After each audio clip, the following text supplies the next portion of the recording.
Hey guys, welcome back to another video. I'm Shrishti Agarwal. As promised, it is 9 p.m. and now we are going to revise chapter 5th BCK. देखो BCK में total 40 marks का आपका syllabus होता है और 6 chapters हैं. मैं आपको पहले भी बता चुकी हूँ. सारे चैप्टर्स का ICI के अकॉर्डिंग इक्वल वेटेज है. That is 6 to 7 marks each chapter. हम लोग चैप्टर 5th BCK का रिवाइज करने वाले हैं. अगैन 6 to 7, 8 मार्क्स आप एग्जाम में इससे क्वेश्चंस देखोगे इतने नंबर के. अब देखो, जल्दी से हम पूरा चैप्टर रिवाइज करेंगे और मैं आपको कुछ इंपॉर्टेंट चीज़ें लिखवा रही हूँ, वो आप ज़रूर नोट डाउन कर लें. जिस तरीके से मैं लिख रही हूँ तो आपको हेल्प रहेगा दिमाग में रिटेन करने के लिए. तो देखो, अगर चैप्टर की समरी की बात करूँ कि चैप्टर में है क्या क्या, पढ़ना क्या क्या है, तो सबसे पहली चीज़ एक बिजनेस फैसिलिटेशन सिस्टम होता है. ठीक है, इस बिजनेस फैसिलिटेशन सिस्टम के 3 पार्ट्स होते हैं. सबसे बाहर वाला आउटर पार्ट, फिर इंटरमीडिएट या मिडिल लेवल का पार्ट और एक बीच का पार्ट, इनर पार्ट. अंदर आते हैं बिजनेस फैसिलिटेटर्स, है ना, जिसे हम कहते हैं point of contact business facilitators. जो लोग बिजनेस फैसिलिटेटर्स बोले तो जो लोग बिजनेस को करने में आपकी मदद करते हैं. ठीक है, और इनमें अलग अलग कैटेगरीज है, जैसे business accelerator, business incubator, merchandiser, वो मैं आपको भी बताऊंगी. तो पहला हो गया बिजनेस फैसिलिटेशन सिस्टम, जो है उसके 3 मेन पार्ट्स. अंदर वाला सबसे ज्यादा इनर मोस्ट पार्ट हो गया बिजनेस फैसिलिटेटर्स. सेकेंड पार्ट जो होता है वो होता है इंटरमीडियरीज का, मतलब ऑक्सिलियरीज या फिर एड्स टू ट्रेड, जो ट्रेड करने में आपकी हेल्प करते हैं, जैसे बैंकिंग, ट्रांसपोर्टेशन, इंश्योरेंस, ये सारी चीजें. फिर आउटर मोस्ट पार्ट जो होता है ये होता है funding and non funding institutions. और यही पूरा चैप्टर मेन टॉपिक है जिस पर बेस्ड है. Chapter 5th is entirely about this, the outer periphery of business facilitation system, funding and non funding institutions. तो इनको अच्छे से डिटेल में देखेंगे. ठीक है, तो ये हो गया. तो अब देखो, मैं आपको बताती जाती हूँ. सबसे पहली चीज़ मैंने आपको बता दिया कि बिजनेस फैसिलिटेशन सिस्टम के 3 पार्ट्स हैं, है ना.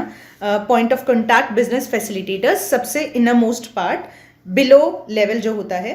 अब इसमें देखो कुछ डेफिनेशंस हैं इंपॉर्टेंट जो आपको याद रखनी है. सबसे पहली है बिजनेस फैसिलिटेटर की. बिजनेस फैसिलिटेटर और इसमें क्या, कौन से 2 पार्ट हो गए, बिजनेस इनक्यूबेटर और बिजनेस एक्सिलरेटर. ठीक है, तो देखो बिजनेस इनक्यूबेटर कौन होता है भाई, जो अभी तक आपका बिजनेस स्टार्ट ही नहीं हुआ, है ना, वो आपको बिजनेस को एस्टैब्लिश करने में और ग्रो करने में आपकी मदद करेगा. ठीक है, अलग अलग तरीके से आपको फाइनेंशियल और बाकी सपोर्ट देकर. तो ये हो गया बिजनेस इनक्यूबेटर. अभी तक बिजनेस स्टार्ट नहीं हुआ, बिजनेस को स्टार्ट करने में, उसको ग्रो करने में हेल्प करेगा सभी तरीके की. ठीक है, फिर एक और है देखो बिजनेस एक्सिलरेटर. एक्सिलरेट करने के लिए यानी स्पीड अप करने के लिए, आपकी ग्रोथ को तेज करने के लिए आपकी हेल्प करेगा. तो कोई भी बडिंग बिजनेस है, बडिंग बिजनेस मतलब नया नया बिजनेस अभी जो स्टार्ट हुआ है, तो उसको जल्दी अपना प्रोडक्ट लॉन्च करने के लिए या फिर जल्दी वो सक्सेसफुल हो सके, उसके लिए उसकी मदद करे, उसे कहते हैं बिजनेस एक्सिलरेटर. तो ये MTP में भी क्वेश्चन है, वो पूछ सकता है एग्जाम में. इनक्यूबेटर क्या है, देखो अभी तक बिजनेस स्टार्ट नहीं हुआ, to create and then grow the young business. और बिजनेस एक्सिलरेटर क्या है, ऑलरेडी आपका बिजनेस है, ठीक है, तो बडिंग बिजनेस है पर आपका, तो उसको एक प्रोडक्ट लॉन्च में या फिर ज़्यादा अच्छे से जल्दी ग्रो करने में हेल्प करता है.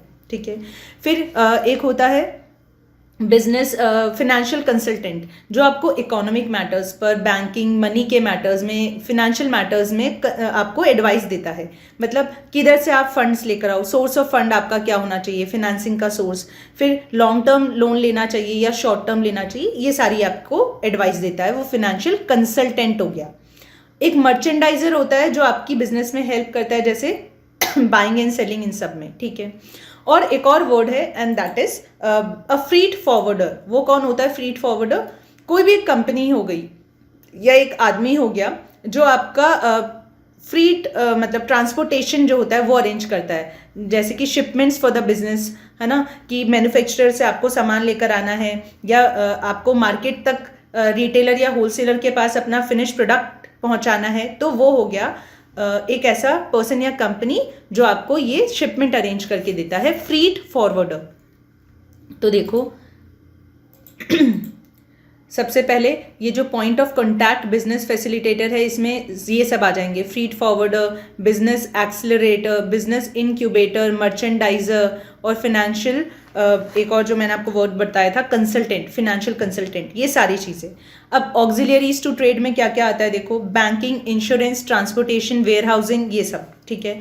और फंडिंग और non funding institutions. Now see main अपना चैप्टर इन्हीं पर है, फंडिंग और नॉन फंडिंग इंस्टीट्यूशंस पर। तो देखो ये सबसे पहला क्वेश्चन तो यही बन जाता है कि इनमें से कौन सा फंडिंग और कौन सा नॉन फंडिंग इंस्टीट्यूशन है।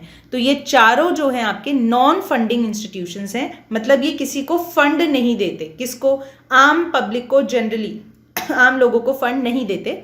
और नबार्ड जो है वो फंडिंग इंस्टीट्यूशन है आपका, केवल एक ही फंडिंग इंस्टीट्यूशन आज की डेट में बचा है, वो है नबार्ड, ठीक है। एक एक करके सबको देखेंगे, डिटेल में अच्छे से पढ़ेंगे, रिवाइज करेंगे जल्दी जल्दी। सबसे पहला आता है आरबीआई। देखो यहीं पे लिख सकते हो, आरबीआई से रिलेटेड इंपॉर्टेंट डेट्स बता रही हूं, ध्यान से सुनना, तो इनको यहीं पर लिख लेना। सबसे पहले आरबीआई का जो एक्ट आया वो कब आया, एक्ट आया 1934 में, ठीक है। और आरबीआई कॉन्स्टिट्यूट कब हुआ, आरबीआई को कब बनाया गया, 1935 में आरबीआई बना, ठीक है। 1 अप्रैल 1935 को आरबीआई को पावर्स मिले, वो बना। इससे पहले आरबीआई प्राइवेट बॉडी था, एक प्राइवेट बैंक था, ठीक है। फिर आरबीआई को प्राइवेटाइजेशन को हटा दिया गया, उसको नेशनलाइज कर दिया, मतलब fully owned by government of India, ऐसा हो गया था आरबीआई। तो आरबीआई का नेशनलाइजेशन कब हुआ, 1939 में हुआ, under the banking regulation act. एक बैंकिंग रेगुलेशन एक्ट आया था 1939 में, जिसमें क्या किया गया, आरबीआई पहले प्राइवेट बैंक था, उसको हटा के नेशनलाइज बैंक या गवर्नमेंट ओन्ड बैंक बना दिया गया।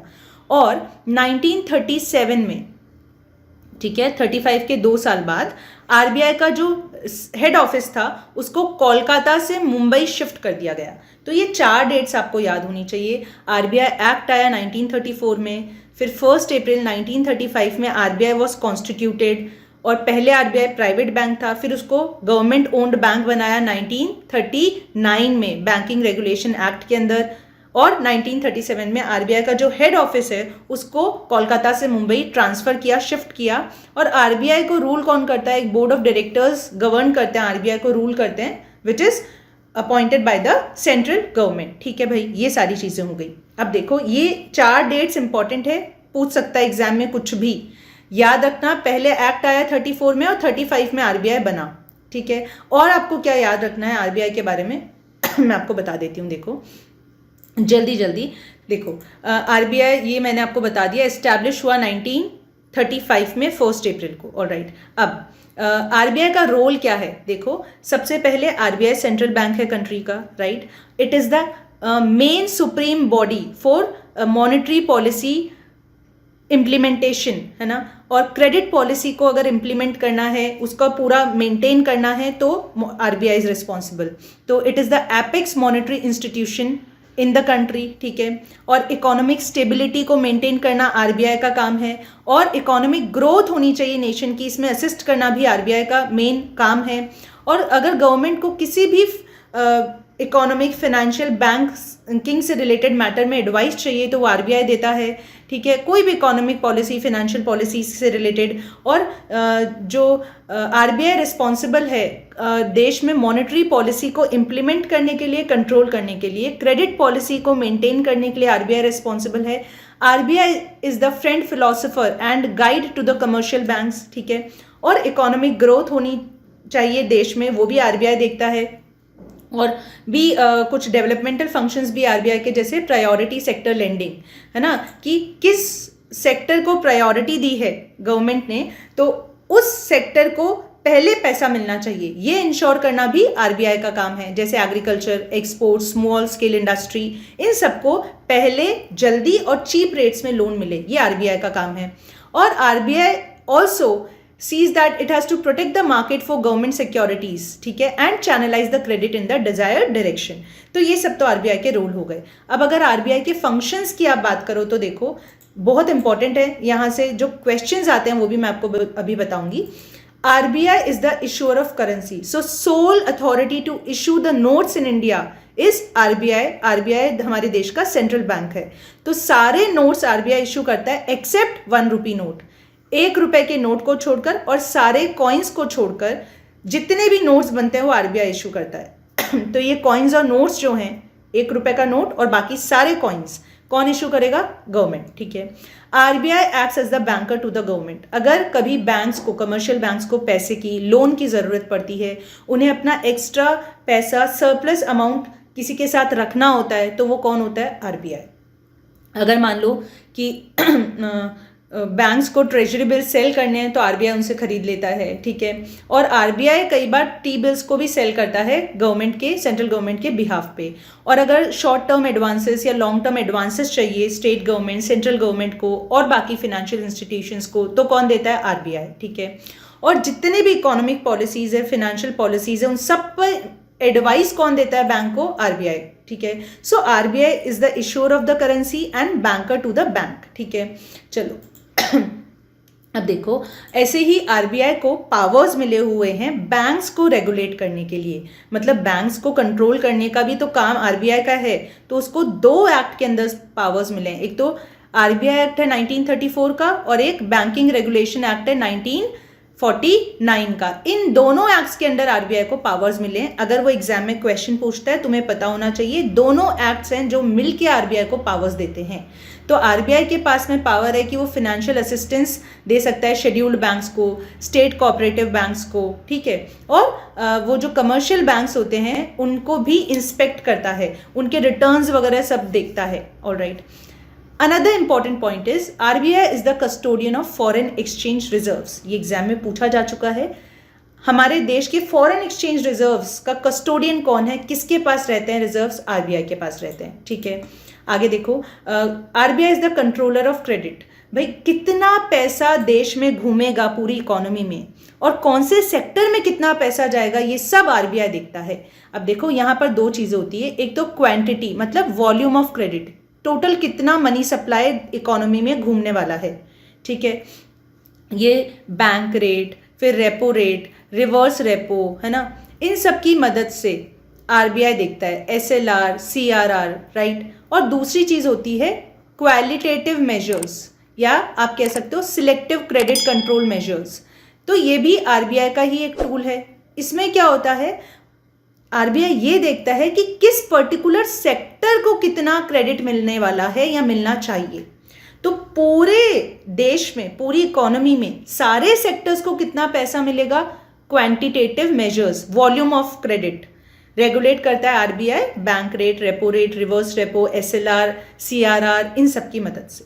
पर कितने एक पर्टिकुलर सेक्टर को, फॉर एग्जांपल एग्रीकल्चर सेक्टर को कितना पैसा मिलेगा, ये क्वालिटेटिव मेजर्स होते हैं या सिलेक्टिव क्रेडिट कंट्रोल मेजर्स होते हैं जो RBI देखता है. जैसे कि मॉडल स्वेशन, फिर परसुएशन हो गया, फिर सिलेक्टिव क्रेडिट कंट्रोल पॉलिसीज, है ना, क्रेडिट रैशनिंग, इन सारे टूल्स को यूज़ करके. तो क्वालिटेटिव और क्वांटिटेटिव 2 टूल्स RBI यूज़ करता है क्रेडिट को कंट्रोल करने के लिए. ठीक है. फिर RBI के कुछ प्रमोशनल और डेवलपमेंट फंक्शंस भी होते हैं. ठीक है. जैसे कि एग्रीकल्चर सेक्टर को या इंडस्ट्रियल सेक्टर को पर्टिकुलरली प्रमोट करना, ऐसा कुछ. तो इसके लिए अभी लेटर कुछ टाइम बाद में 3 अलग बॉडीज बना दिए गए थे. ठीक है. देखो, नबार्ड किस लिए? एग्रीकल्चर के लिए, है ना. एग्जिम बैंक किसके लिए? ट्रेड के लिए, इंपोर्ट एक्सपोर्ट के लिए. और सिडबी किस लिए भाई? स्मॉल इंडस्ट्रीज के लिए. तो ये याद रख सकते हो तुम कि नबार्ड तो एग्रीकल्चर सेक्टर के लिए बनाया गया, एग्जिम बैंक ट्रेड के लिए, इंपोर्ट एक्सपोर्ट के लिए, और सिडबी जो है वो स्मॉल इंडस्ट्रीज के लिए बनाया गया. ठीक है. फिर एक लास्ट फंक्शन RBI का important, collection and publication of data. ठीक है. तो एनुअल रिपोर्ट्स वगैरह भी निकालती है RBI, तो वो भी उसका काम है. अभी देखो, एक चीज़ और याद रखना तुम कि ये bank rate, repo rate, reverse repo, ये सब क्या होता है ना. तो देखो, अगर बैंक रेट की बात करोगे तो सबसे ज़्यादा होता है बैंक रेट, फिर होता है रेपो रेट, फिर उससे कम होता है रिवर्स रेपो. ठीक है. अब क्या होता है, जल्दी से मैं आपको बता दूं. अगर RBI लोन देता है कमर्शियल बैंक्स को लॉन्ग टर्म के लिए, तो उसे कहते हैं बैंक रेट. और अगर आरबीआई बैंक्स को, कमर्शियल बैंक्स को या फिनेंशियल इंस्टीट्यूशंस को लोन देता है शॉर्ट टर्म के लिए, तो उसे कहते हैं रेपो रेट, या फिर उसे हम रीपर्चेज अग्रीमेंट या फिर रीपर्चेजिंग ऑप्शन रेट भी कहते हैं, ठीक है, रीपर्चेजिंग ऑप्शन रेट। तो गवर्नमेंट सिक्योरिटीज के अगेंस्ट आरबीआई जो है वो लोन देता है कमर्शियल बैंक्स को शॉर्ट टर्म के लिए। और रिवर्स रेपो क्या होता है, अगर कमर्शियल बैंक्स अपने एक्सेस सरप्लस फंड को आरबीआई के पास रखते हैं कि भाई हमारे पास एक्सेस पैसा है वो आप रख लो, तब वो जो होता है उस पर आरबीआई उनको जो इंटरेस्ट देता है उसे कहते हैं रिवर्स रेपो, ठीक है। ऑलराइट, तो देखो एक बात याद रखना, जो बैंक रेट होता है वो लॉन्ग टर्म के लिए होता है, लॉन्ग रन, और रेपो रेट जो होता है वो शॉर्ट टर्म के लिए होता है, ठीक है। ऑलराइट, सो ये बैंक रेट, रेपो रेट, ये सब कौन से टूल्स हैं, दीज आर क्वांटिटेटिव टूल्स। और वो अगर एग्जाम में आपसे पूछता है कि करंट अभी रेट्स कौन से चल रहे हैं, तो आपको पता होना चाहिए। देखो बैंक रेट अभी करंट जो है वो है 4.25%, ठीक है। रेपो रेट उससे कम ही होगा, तो रेपो रेट है हमारा 4%, और रिवर्स रेपो रेट है 3.35%, ठीक है। तो करंट अभी 2021 का करंट रेट्स हैं जो वो मैंने आपको बताए हैं, ठीक है। तो चलो ये भी हो गया। ये आपको याद रखना है कि SLR और CRR क्या होते हैं। तो देखो SLR स्टैट्यूटरी लिक्विडिटी रेशियो, तो लिक्विड फॉर्म में मतलब या तो कैश में या फिर गोल्ड में या गवर्नमेंट सिक्योरिटीज के फॉर्म में, 3 तरीके से आप अपने पास में कुछ पैसा, अपनी net demand and time liabilities का, डिपॉजिट्स का कुछ पैसा बैंक्स को लिक्विड फॉर्म में अपने पास रखना होता है, उसे SLR कहते हैं।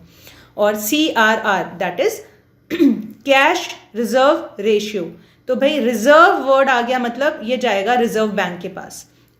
तो अपनी लाइबिलिटीज का कुछ पर्टिकुलर परसेंटेज, कुछ हिस्सा हर एक कमर्शियल बैंक को आरबीआई के साथ में रिजर्व करना होता है, आरबीआई के पास रखना होता है, उसे हम कैश रिजर्व रेशियो कहते हैं, ठीक है भाई। चलो एक और चीज यहाँ पे देखो, प्रायोरिटी सेक्टर लेंडिंग दी हुई है, ये भी हमें पता होना चाहिए। ये क्या है, it is a qualitative tool. RBI ये देखता है कि जो टोटल मनी सप्लाई है इकोनॉमी में, पूरा क्रेडिट जो अवेलेबल है इकोनॉमी में, उसमें से कितना हिस्सा कुछ इंपॉर्टेंट सेक्टर्स हैं उनके पास जाना चाहिए। For example agricultural sector important है, तो एग्रीकल्चरल सेक्टर के पास आरबीआई बोलेगा कि हर एक बैंक जितना भी लोन दे रही है उसमें से एटलीस्ट 15% लोन एग्जाम्पल के लिए आप एग्रीकल्चरल सेक्टर को दोगे, प्रायोरिटी होनी चाहिए वो आपकी। फिर एक्सपोर्ट्स को प्रमोट करने के लिए 10% लोन आप सबसे पहले एक्सपोर्ट्स के लिए दोगे, तो वो प्रायोरिटी सेक्टर लेंडिंग होता है, ठीक है। हर एक पर्टिकुलर सेक्टर को कितनी क्रेडिट अवेलेबल होगी वो बताता है ये प्रायोरिटी सेक्टर लेंडिंग में, ठीक है। ऑलराइट, उसके बाद देखो और क्या हमें ध्यान रखना है, बैंक रेट को डिस्काउंट रेट भी बोलते हैं, क्यों, क्योंकि आप जानते हैं कि आरबीआई जो है वो बैंक्स को जो लोन देती है वो कई बार क्या करती है, बैंक से सिक्योरिटीज गिरवी रख लेती है ना, गवर्नमेंट सिक्योरिटीज खरीद लेती है, एक तरीके से गिरवी रख लेती है अपने पास में, और फिर उनकी रीडिस्काउंटिंग कर देती है बाद में, है ना।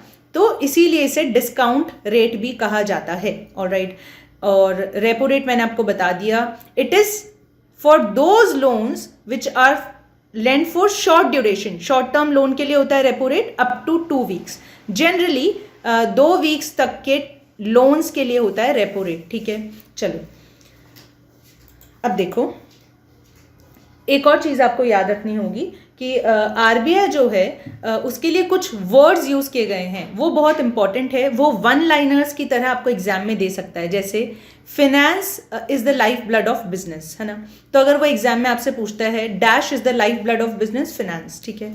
इसी तरीके से अगर वो पूछे कि dash acts as the heart of the financial system, dash is regarded as the heart of the financial system, RBI.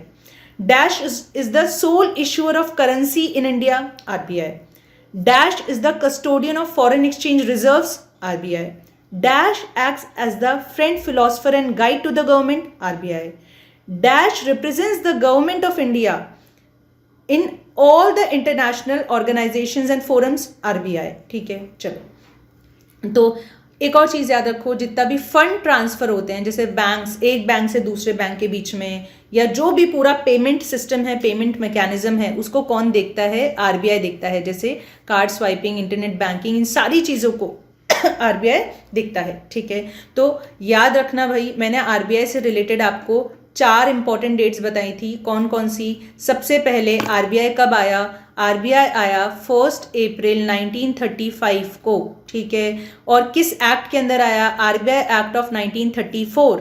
उसके बाद 1937 में आरबीआई का हेड ऑफिस कोलकाता से मुंबई ट्रांसफर किया गया। आज आरबीआई का हेड ऑफिस कहाँ है? मुंबई में है। चौथा ईयर 1949 में बैंकिंग रेगुलेशन एक्ट आया था, BRA, जिसके अंडर आरबीआई को प्राइवेट बैंक से हटाकर नेशनल बैंक में कन्वर्ट कर दिया गया। Nationalisation of RBI was done in 1949, ठीक है। अभी तक ये डेट से रिलेटेड क्वेश्चन आ चुके हैं, आरबीआई से फंक्शंस पे क्वेश्चन आए हैं। ये याद रखना कि आरबीआई कस्टोडियन होता है फॉरेन एक्सचेंज रिजर्व का, बैंकर टू द गवर्नमेंट है, कमर्शियल बैंक्स को लोन देता है। आरबीआई किसी भी बड़े बिजनेसमैन को, चाहे वो अंबानी हो या टाटाज हो, बिरलाज हो, किसी भी प्राइवेट बंदे को, एक बिजनेसमैन को, इंडिविजुअल को लोन नहीं देता, ठीक है। ये भी याद रखना। ऑलराइट, अब नेक्स्ट नॉन फंडिंग इंस्टीट्यूशन देखो, वो है सेबी, है ना। अब सेबी से रिलेटेड भी तुम्हें कुछ चीज़ें हैं, ईयर सबसे पहले जो याद रखने हैं। सबसे इंपॉर्टेंट बात, ध्यान से सुनो मेरी बात, सेबी को 1988 में ही बना दिया गया था। इट वॉज कॉन्स्टिट्यूटेड इन 1988। अगर वो पूछता है सेबी कब बना, कब कॉन्स्टिट्यूट हुआ, 1988 में। लेकिन सेबी को कॉन्स्टिट्यूशन में स्टैट्यूटरी पावर्स कब दिए गए, इसके पास में लीगली पावर्स कब आए? 30 जनवरी 1992 में सेबी एक्ट आया, 1992 में एसबीआई एक्ट, ठीक है, सेबी एक्ट आया, तो इसको पावर्स मिले, ठीक है। तो ये दोनों चीज़ें याद रखनी है। एक बहुत इंपॉर्टेंट क्वेश्चन यहाँ से बनता है कि सेबी से पहले सेबी का काम कौन संभालता था? यस, तो that was controller of capital issues, CCI। ये कंपटीशन कमीशन ऑफ इंडिया नहीं है।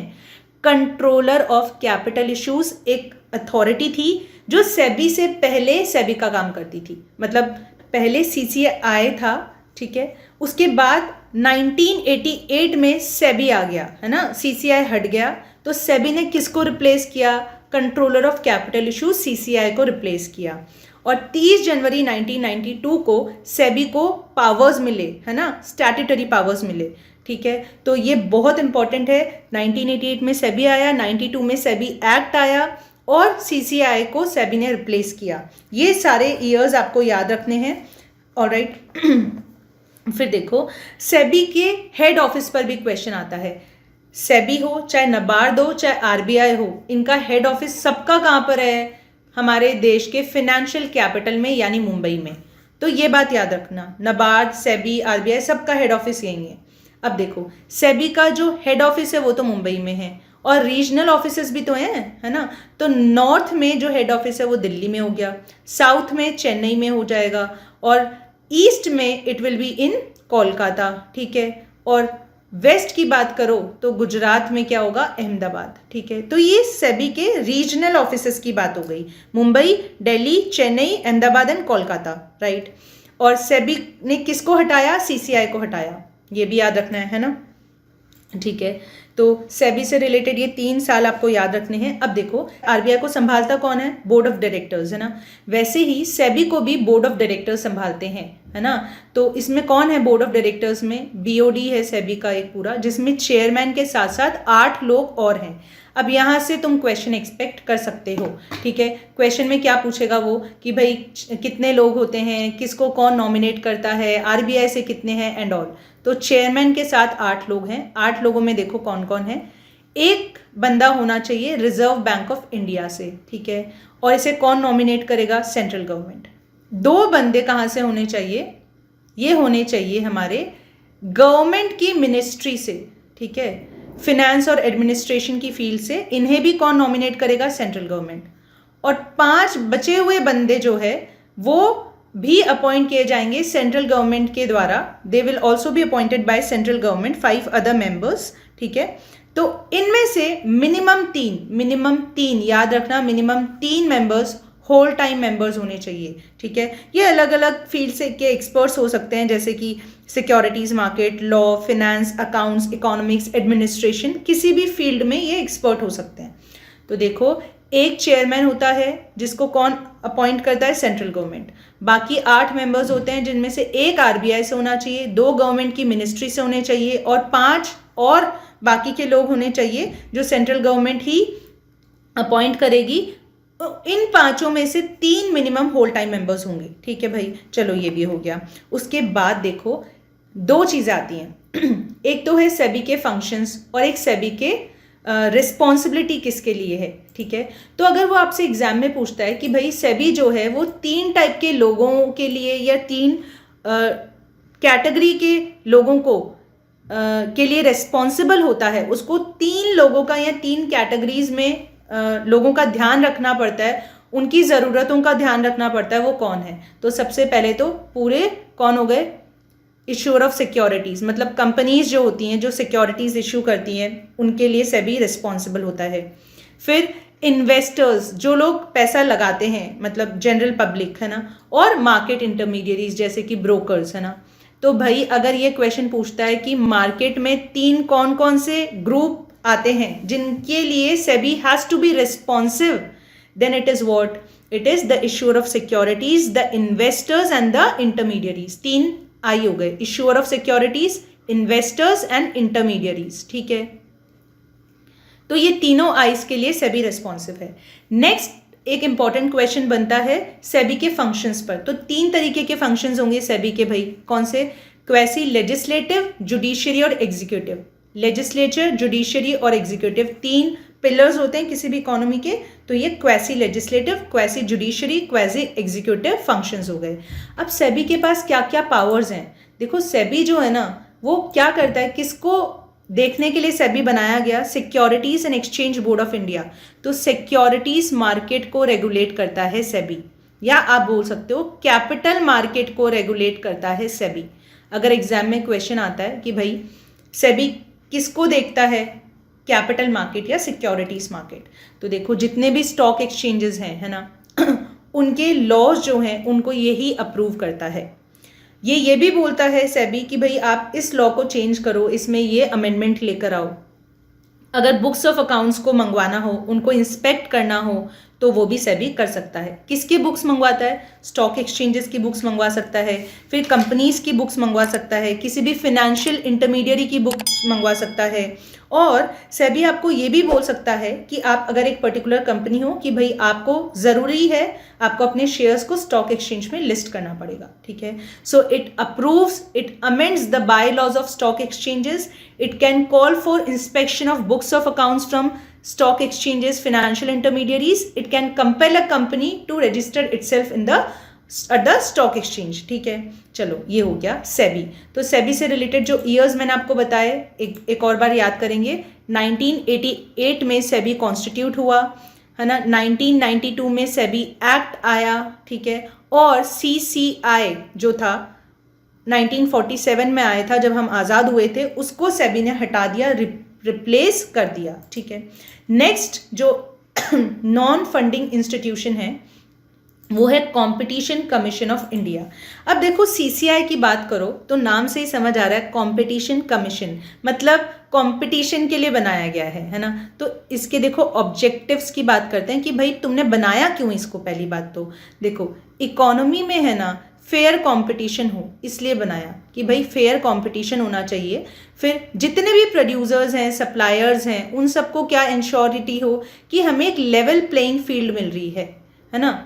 भाई हम जहाँ पर काम कर रहे हैं वहाँ पर समानता है, कोई भी अनफेयर ट्रेड प्रैक्टिसेस नहीं हो रही, एंटी कॉम्पिटिटिव प्रैक्टिसेस नहीं हो रही, मोनोपोली नहीं बनाया जा रहा, एक level playing field, same atmosphere मिल रहा है सबको बिजनेस करने के लिए। ठीक है, और जो मार्केट है, मार्केट किसके वेलफेयर के लिए काम करे? Market should work for the welfare of the consumers. यही 3 ऑब्जेक्टिव्स हैं कंपटीशन कमीशन ऑफ इंडिया के। क्या? पूरी इकोनॉमी में फ्री एंड फेयर कंपटीशन होना चाहिए। ठीक है भाई, और जो लेवल प्लेइंग फील्ड मिलना चाहिए प्रोड्यूसर्स को, and to make the markets work for the welfare of the consumers. ये तो ऑब्जेक्टिव्स हो गए। अब एक और बात, कंपटीशन कमीशन ऑफ इंडिया ये जो आया CCI, ये 2002 में एक्ट आया था और 2003 में इसे एस्टैब्लिश किया गया, 2003 में। और इसमें कुछ अमेंडमेंट्स लाए गए, कुछ चेंजेस लाए गए 2007 में, ठीक है, तो ये भी याद रखोगे। अब देखो, कंपटीशन कमीशन ऑफ इंडिया के आने से पहले भी ये वाला काम कोई और करता था। कौन करता था?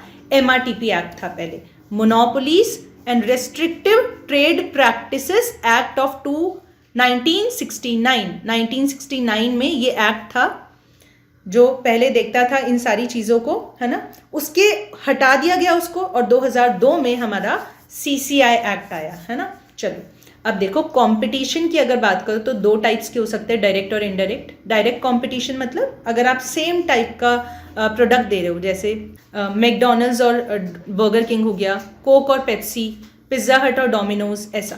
और इनडायरेक्ट कंपटीशन वो होता है जहाँ पर जो बिजनेसेस हैं वो क्लोज सब्सटीट्यूट्स दे रहे हैं एक दूसरे को। ऑलराइट, ठीक है। तो भाई फ्री एंड फेयर कंपटीशन क्यों होना चाहिए, उसके क्या बेनिफिट्स हैं, उससे क्या होगा? इनोवेशन होगा, कम रेट्स में, नॉमिनल रेट्स में कंज्यूमर्स को सामान मिलेगा, इट विल पनिश द लगार्ड्स, ठीक है, और best quality, improved quality products consumers को मिलेंगे, और बहुत सारे चॉइसेस भी होंगे कंज्यूमर्स के पास। तो बेसिकली फेयर कंपटीशन होने से ये सारे फायदे होते हैं, ठीक है। और मैं आपको ऑलरेडी बता चुकी हूँ, कंपटीशन कमीशन ऑफ इंडिया जो आया वो आया 2003 में, एक्ट आया था 2002 में, और जो अमेंडमेंट्स किए गए थे वो थे 2007 में, ठीक है। चलो अभी इसका काम क्या है, देखो, ये दो चीज़ों को तो प्रोहिबिट करता है, रोकता है, और एक चीज़ को ये प्रमोट करता है। प्रोहिबिट मतलब रोकना, और प्रमोट मतलब और प्रोत्साहन देना, एंकरेज करना। तो ये बोलता है भाई कोई भी एंटी कॉम्पिटिटिव अग्रीमेंट्स हैं वो नहीं होने चाहिए। अगर आप एक डोमिनेंट पोजीशन में हो तो आप अपनी डोमिनेंट पोजीशन को अब्यूज़ नहीं करोगे। Abuse of dominant position by an enterprise, इसको भी ये रोकता है। और ये किसको रेगुलेट करता है, किसको प्रमोट करता है? It regulates the combinations. कोई भी एक्विजिशन, मर्जर, कंसोलिडेशन, ये सारी चीज़ें हो रही है तो उसे रेगुलेट करता है CCI, ठीक है, competition commission of India. Alright, तो तीन चीज़ों के लिए ऑब्जेक्टिव्स मैंने आपको बता दिए, और इसका जो फंक्शन है वो क्या है? To prohibit anti competitive practices, abuse of dominant position, and it regulates mergers, acquisitions and all, ठीक है। तो फीचर्स में भी कुछ अलग नहीं बताया, यही बताया कि कभी भी अगर कोई भी ऐसी एक्टिविटी होती है जिससे इंडिया में जो कंपटीशन है उस पर गलत इम्पैक्ट आ रहा है, एडवर्स इफेक्ट पड़ रहा है, तो ये उसे रोकेगी। It will promote and sustain competition in the market, ताकि कंज्यूमर्स का इंटरेस्ट प्रोटेक्ट हो सके, ठीक है। फ्रीडम ऑफ ट्रेड होना चाहिए, ये भी इंश्योर करता है, ठीक है। और MRTP एक्ट जो था 1969 का, उसको रिपील करके ये आया है। और कंपटीशन एक्ट कब आया? 2002 में आया। और इसके अंदर किसको एस्टैब्लिश किया गया? CCI, competition commission of India नाम की एक बॉडी बनाई गई, ठीक है। चलो उसके बाद देखो, जैसे हमने बोला कि RBI में भी एक बोर्ड ऑफ डायरेक्टर्स होता है, सेबी में भी एक बोर्ड ऑफ डायरेक्टर्स होते हैं। सेबी में कौन होता है? चेयरमैन प्लस 8 मेंबर्स का बोर्ड ऑफ डायरेक्टर्स, है ना। ऐसे ही यहाँ पर CCI में क्या होता है? चेयरमैन प्लस 6 मेंबर्स का बोर्ड होता है। Chairman plus 6 board of directors का पूरा एक ग्रुप होता है। तो ये किसने एस्टैब्लिश किया? सेंट्रल गवर्नमेंट ने किया। कब किया मैं आपको बता चुकी हूँ भाई, 2003 में, 14 अक्टूबर 2003 को एस्टैब्लिश हुआ। 2002 में एक्ट आया, 2003 14 अक्टूबर को CCI बना। इसमें कौन है? एक चेयरपर्सन है और एक 6 मेंबर्स साथ में हैं उनके, ठीक है, पूरे बोर्ड में। अब देखिए CCI के जो ऑब्जेक्टिव्स थे वो मैंने आपको पहले ही बता दिए। इकोनॉमी में फ्री एंड फेयर कंपटीशन होना चाहिए, फ्रीडम ऑफ ट्रेड होना चाहिए, कंज्यूमर्स के इंटरेस्ट के लिए मार्केट काम करे, to protect the interest of the consumers, और कोई भी अनफेयर ट्रेड प्रैक्टिसेस है, एंटी कॉम्पिटिटिव प्रैक्टिसेस है, उनको ये प्रोहिबिट करता है, ठीक है। अब रोल ऑफ CCI, तो इसमें क्या है भाई? वही बात कि मार्केट को इस तरीके से रेगुलेट करता है कि कंज्यूमर्स का फ़ायदा हो, और free and fair healthy competition होना चाहिए, ठीक है। वापस से वही चीज़ें हैं, जितनी भी कंपटीशन पॉलिसीज़ होती है उनको इम्प्लीमेंट करने का भी काम इसी का है, ठीक है। और कंपटीशन ऐसा होना चाहिए कि सभी के लिए सेम कंडीशंस हो, सेम एनवायरनमेंट हो, और मोनोपोलीज वगैरह या कंसंट्रेशन ऑफ इकोनॉमिक पावर कुछ हाथों में नहीं हो, ठीक है। चलो, तो ये हो गया CCI के बारे में सारी इंपॉर्टेंट चीज़ें। फिर से अगर हम ईयर्स की बात करें तो 2002 में एक्ट आया, 2003 14 अक्टूबर को सीसीआई एस्टैब्लिश हुआ, 2007 में कुछ चेंजेस किए गए और 1969 का जो एमआरटीपी एक्ट था उसको हटाकर सीसीआई बनाया गया। ठीक है, ओके। नेक्स्ट बॉडी है, देखो important body non funding institution में IRDAI, मतलब insurance regulatory and development authority of India. अब नाम से ही समझ आ रहा है किस सेक्टर के लिए बनी होगी, इंश्योरेंस सेक्टर को रेगुलेट करने को, इंश्योरेंस इंडस्ट्री के लिए। कब बनी? 1999 में बना IRDAI, है ना। एक्ट आया 1999 में और किसने पास किया? It was passed by the parliament, है ना। अब IRDAI के बारे में क्या क्या पढ़ना है, देखो सबसे पहली चीज़ तो यही हो गई कि इंश्योरेंस सेक्टर को रेगुलेट करेगा, डेवलप करेगा, है ना। और एक्ट आया कब? 99 में आया। ठीक है, पहले फॉरेन डायरेक्ट इन्वेस्टमेंट कितना अलाउड था? 26% अलाउड था। फिर 2014 में एक बिल आया जिससे FDI में चेंज किया गया, कितना परसेंट अलाउ कर दिया? 49%। पहले 26% अलाउड था इंश्योरेंस सेक्टर में FDI, अभी 49% अलाउ कर दिया गया है 2014 से, जब अमेंडमेंट आया था तब। ठीक है, तो अगर इंश्योरेंस कंपनीज हैं, जैसे लाइफ इंश्योरेंस कंपनीज है, जनरल इंश्योरेंस कंपनीज, उनको लाइसेंस देना है, उनके लाइसेंस को कैंसिल करना है, ठीक है, रिन्यू करना है, और कुछ भी अगर उन्हें सर्टिफिकेट्स देने हैं, ये सारा काम कौन करता है? ये सारा काम IRDA करता है, इंश्योरेंस रेगुलेटरी डेवलपमेंट अथॉरिटी। ठीक है, तो सारा इंश्योरेंस सेक्टर से रिलेटेड काम यही करेगा। और ये किसके राइट्स को, इंटरेस्ट को प्रोटेक्ट करेगा? पॉलिसी होल्डर्स के राइट्स को प्रोटेक्ट करता है। ठीक है, it gives registration certificate to LICs and it is responsible for renewal, modification, cancellation and suspension of the registered certificate. ठीक है भाई, अब इसका मिशन स्टेटमेंट क्या है? वही बात, पूरे देश में जो इंश्योरेंस का बिजनेस है, इंश्योरेंस इंडस्ट्री है, उसको देखना, सारी फेयर प्रैक्टिसेस होनी चाहिए, सारे पॉलिसी होल्डर्स हैं जो, उनके साथ कोई भी गलत काम ना हो, उनके साथ इनजस्टिस ना हो, वो सब देखना।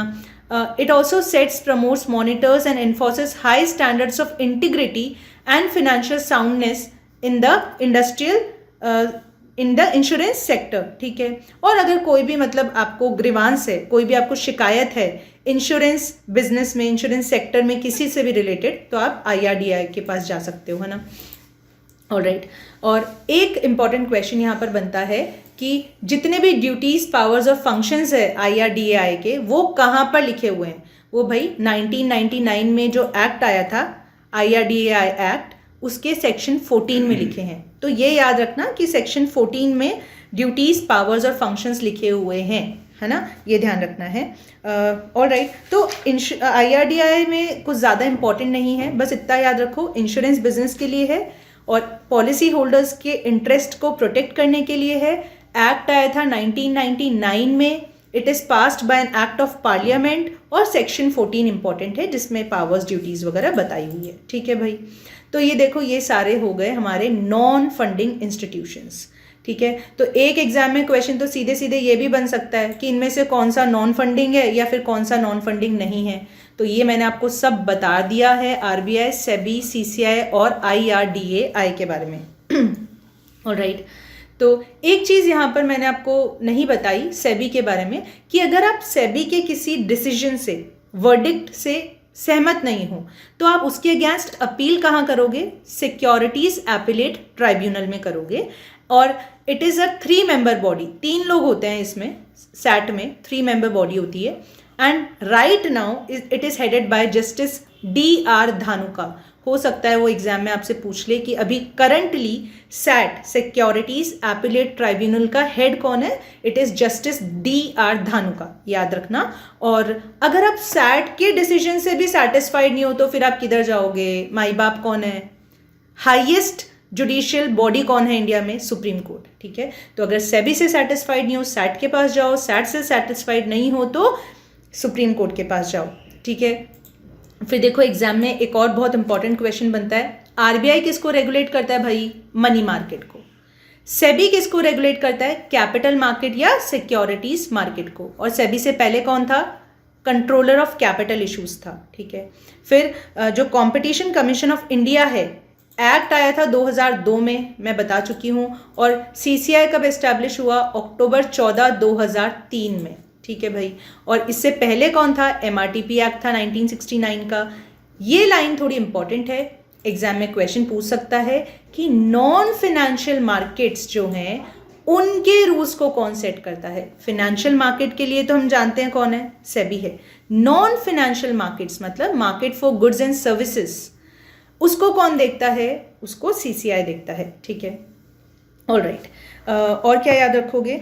देखो, रीमोनेटाइजेशन, डीमोनेटाइजेशन, ये सब किसने किया आपको पता ही है, आरबीआई ने किया। तो ये थोड़ा सा याद रखना अगर करंट अफेयर्स की बात करें तो। और यहाँ देखो ये दिया हुआ है, इशू ऑफ एलओडीआर टू 2015, है ना, ये किसने किया? It was done by SEBI, ठीक है। और फिर insurance regulatory development authority of India, इन्होंने कोरोना कवच नाम की एक स्पेसिफिक हेल्थ इंश्योरेंस पॉलिसी भी निकाली थी। आप सब जानते हैं कोविड आया 2019 में, तो कोविड-19 के लिए कोरोना कवच नाम का जो ये स्पेसिफिक हेल्थ पॉलिसी निकाली थी इंश्योरेंस सेक्टर में आईआरडीआई ने, ठीक है। चलो ये हो गया। तो भाई आई होप ये अच्छे से हम रिवाइज कर पाए। अब देखो फंडिंग इंस्टीट्यूशंस, भाई फंडिंग इंस्टीट्यूशंस क्या हो गए? डेवलपमेंट बैंक्स हो गई, है ना। तो सबसे पहले तो इतना याद रखना, देखो कि हम कब आज़ाद हुए? 1947 में हम आज़ाद हुए। उसके एक साल बाद में पहला डेवलपमेंट बैंक बनाया गया इंडिया में 1948 में, और उसको हम कहते हैं आईएफसीआई, है ना, industries finance corporation of India, है ना। आईएफसीआई इनकॉर्पोरेट किया 1948 में। और ये आईएफसीआई जो है ये हमारे देश का फर्स्ट डेवलपमेंट बैंक बना, और बाद में इसी को किस में कन्वर्ट कर दिया गया? एनबीएफसी में कन्वर्ट कर दिया गया, पहली चीज़। दूसरी बात, 1948 के ठीक 7 साल बाद मतलब 1955 में क्या बना? आईसीआईसीआई आया, आईसीआईसीआई आया, ठीक है। All right. और उसके 9 साल बाद मतलब 1964 में आईडीबीआई लेकर आई गवर्नमेंट, ठीक है। तो देखो फर्स्ट डेवलपमेंट बैंक कौन सा था? आईएफसीआई 1948 में आया, जिसको हमने एनबीएफसी में कन्वर्ट कर दिया फिर। और सेकेंड डेवलपमेंट बैंक बना आईसीआईसीआई, और थर्ड डेवलपमेंट बैंक हुआ आईडीबीआई। हमने इन दोनों बैंक्स को बाद में क्या किया? आईसीआईसीआई और आईडीबीआई को हमने कमर्शियल बैंक्स में कन्वर्ट कर दिया। तो ये 3 डेवलपमेंट बैंक्स हैं, सबसे पहले आईएफसीआई, फिर आईसीआईसीआई और फिर आईडीबीआई। पहले को हमने एनबीएफसी बना दिया, बाकी दोनों को हमने कमर्शियल बैंक्स में कन्वर्ट कर दिया, ठीक है भाई। ये आपको याद रखना है, एग्जाम में वो आराम से पूछ सकता है। तो ये जो डेवलपमेंट बैंक्स हैं ये होते क्या हैं? ये देखो स्पेशल पर्पस फाइनेंशियल इंस्टीट्यूशंस होते हैं, इन्हीं को हम डेवलपमेंट बैंक्स बोलते हैं, ताकि बेसिकली पर्टिकुलर सेक्टर को डेवलप करने के लिए बनाए जाते हैं। जैसे अगर आप बात करो आईसीआईसीआई का फुल फॉर्म यहाँ दिया है, देखो, industrial credit and investment corporation of India. IDBI is industries development bank of India, ठीक है। तो ये सारी चीज़ें हैं ना। अब एक मेन जो फंडिंग इंस्टीट्यूशन है एक ही बचा है आपके नए सिलेबस के अकॉर्डिंग, वो है NABARD, national bank for agriculture and rural development. अब देखो भाइयों और बहनों, देवियों और सज्जनों, जितने लोग भी मुझे सुन रहे हैं, जब भी एग्रीकल्चर सेक्टर की बात आती है नाबार्ड आएगा। जब भी रूरल सेक्टर या रूरल इंडस्ट्रीज या रूरल विलेजेस की बात आती है तो नाबार्ड आएगा। जब भी सेल्फ हेल्प ग्रुप्स की बात आएगी, cottage industry, village industry, small scale industries, इन सारी चीज़ों की बात आती है तो हमेशा NABARD is the main body behind these developments, ठीक है। तो नाबार्ड से रिलेटेड क्या क्वेश्चन आ सकते हैं? एक तो इसका फुल फॉर्म तुम्हें पता होना चाहिए, दूसरा ये कब बना? 1982 में बना, बैक क्वेश्चंस में दिया हुआ है 1982 में बना। तीसरी चीज, नाबार्ड किसके लिए है भाई? It is related to all the matters concerning the agricultural sector and the activities in rural areas और रूरल सेक्टर, ठीक है। चौथी चीज, नाबार्ड जो है वो एक फाइनेंशियल कमर्शियल बैंक नहीं है, याद रखना, it is not a commercial bank, है ना। नाबार्ड कमर्शियल बैंक नहीं है, ऑलराइट। फिर नाबार्ड के बाकी फंक्शंस क्या हो सकते हैं? देखो, cottage industry, small industry, village industry, rural industry से जितना भी डेवलपमेंट होगा इन एरियाज में नाबार्ड दिखेगा। ठीक है। और ये क्या करता है, ये बाकी सारे ड्यूटीज़ भी डिस्चार्ज करता है, जैसे कि it is the main financing agency for the institutions which provide investment and funds to these activities. कौन सी एक्टिविटीज़? सेल्फ हेल्प ग्रुप्स को फंड करना, उनको रीफिनेंस करना, एग्रीकल्चरल सेक्टर, रूरल सेक्टर को पैसा देना, या ऐसे इंस्टीट्यूट्स जो इन सेक्टर को पैसा देते हैं उनको रीफिनेंस करता है नाबार्ड, ठीक है। तो रीफिनेंस फैसिलिटी हो गई रूरल सेक्टर के लिए, रूरल इकोनॉमी के लिए, और कोई भी रूरल इकोनॉमी में कोई भी डेवलपमेंट हो रहा है, सारा कुछ रूरल अपलिफ्टमेंट नाबार्ड देखता है ना। It also regulates the cooperative banks and the regional rural banks. All right, तो ये भी होता है।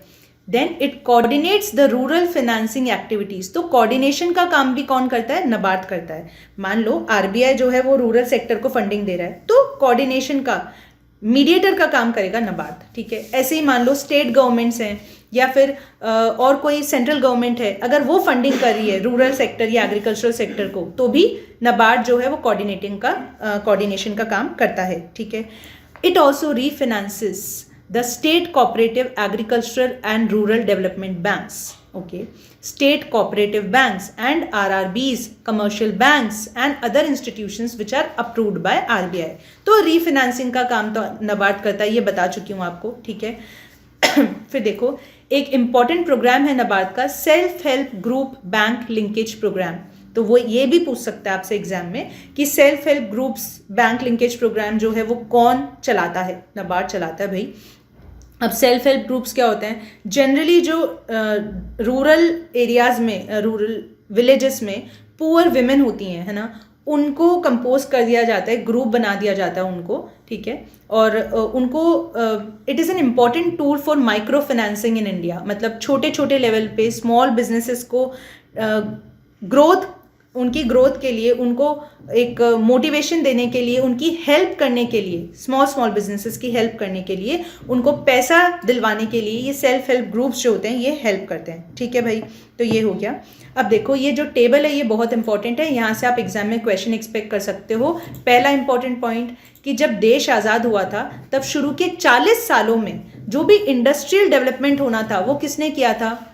मेन रोल निभाया था डेवलपमेंट बैंक्स ने, ठीक है। फिर दूसरा important point, these were purveyors of credit, यानी क्रेडिट को डिस्ट्रीब्यूट करते थे, पैसा बांटते थे, ये एक्सेप्ट नहीं करते थे पैसा। जैसे हमारी कमर्शियल बैंक है आज की, वो लोगों से पैसा भी लेते हैं ना, पब्लिक से डिपॉजिट एक्सेप्ट करते हैं, पर ये development banks they acted just like the purveyors of credit, they did not accept deposit from public, ठीक है।